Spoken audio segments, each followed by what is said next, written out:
Hello guys അസ്സലാമലൈക്കും. രാവിലെ നീച്ചപ്പോൾ തന്നെ നമുക്ക് എന്താ നല്ലത് പക്കോട എന്നാ ഭയങ്കര പൂതി. അപ്പം നമ്മളിങ്ങനെ പക്കോട വെച്ചാണെങ്കിൽ ഇവിടെ രാവിലെ അപ്പം ചൂടാൻ തിരക്കില്ല കേട്ടോ. അതുകൊണ്ട് ഞാൻ ഉണ്ടാക്കിയത് പക്കോട. ഇതൊക്കെ പാടെ അതിന് ശേഷം നമ്മൾ രാവിലെ ചായയും കുടിച്ചു. പിന്നെ നേരെ പോയി നമ്മൾ മീനുകൾക്ക് തീറ്റയും കൊടുത്തിട്ടോ.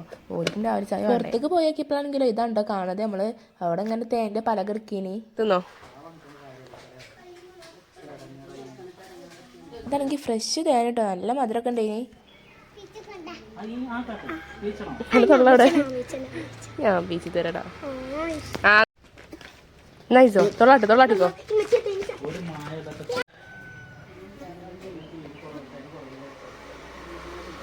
ഉമ്മ പിന്നെ ഇതൊക്കെ പലകുമ്പോ ഒരു പൊട്ടെടുത്താണ് നമ്മള് തൊള്ളിക്ക് പീണ ഒരു ഫീൽ ഉണ്ടല്ലോ, ആ ഒരു വേറെ തന്നെയാണ് കേട്ടോ.